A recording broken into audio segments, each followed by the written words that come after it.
Bad news out of the UN. France and Saudi Arabia led several nations in recognizing a Palestinian state at the United Nations yesterday. Israel and the United States boycotted the meeting. In Israel and all around the world, the Jewish people are celebrating Rosh Hashanah.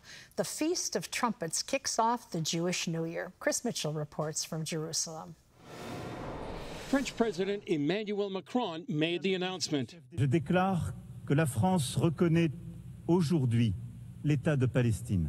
On Monday's 700 Club, Israeli ambassador to the UN Danny Danon slammed the declarations as a reward to Hamas for October 7th. It's shameful, the rewarding terrorism. We know it's empty declarations. Nothing good will not come from those declarations. France also presented a plan for the Palestinian Authority to lead Gaza after the war and with international troops deployed under a UN mission. Danon said Israel's government will decide how to respond after Israeli Prime Minister Benjamin Netanyahu meets with President Trump at the White House next week. President Trump addresses the United Nations today, where he's expected to criticize globalist organizations and tout his foreign policy successes. Axios is reporting President Trump will meet a select group of Arab and Muslim leaders at the UN to discuss the end of the war and present his principles for who governs post-Gaza. Meanwhile, the IDF says it has no other choice but to push deeper into Gaza City to defeat Hamas. The IDF is carrying out a wide-scale campaign to get civilians out of harm's way, but Hamas is blocking them from leaving combat zones. So far, more than 500,000 Gazans have left, but many remain in what some are calling the biggest human shield in history. As the war continues, Israel and Jews around the world celebrate Rosh Hashanah, the Feast of Trumpets established in the book of Leviticus. It says, "Then the Lord spoke to Moses, saying, Speak to the children of Israel, saying, In the 7th month, on the first day of the month, you shall have a Sabbath rest, a memorial of blowing of trumpets." Israeli Prime Minister Benjamin Netanyahu sent greetings to Jews around the world. And as the Jewish New Year begins, we see a rising tide of anti-Semitism in many countries. I say to every Jew, wherever you may be, you are not alone. Israel will always be your home.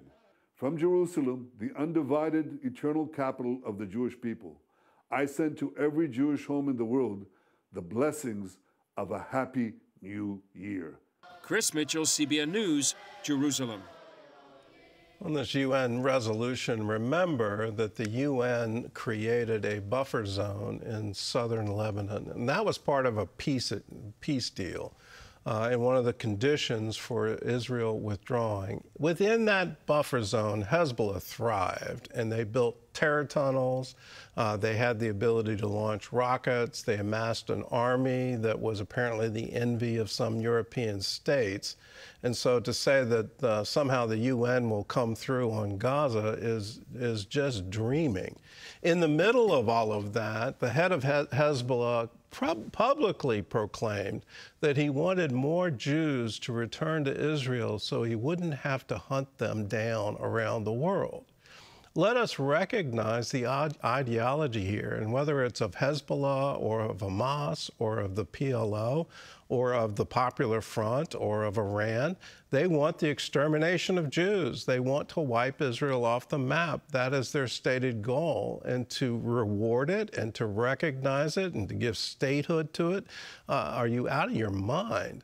Let us stand with Israel and stand strong that, no, this kind of hatred cannot exist in the world today.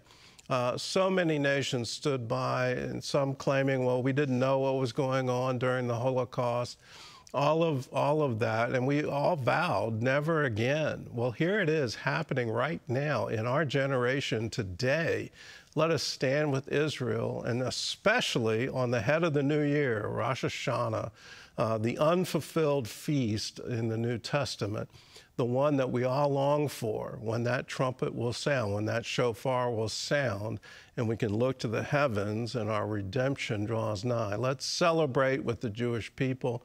Let's celebrate and be signed and sealed for a very good year, because we've had a very bad one.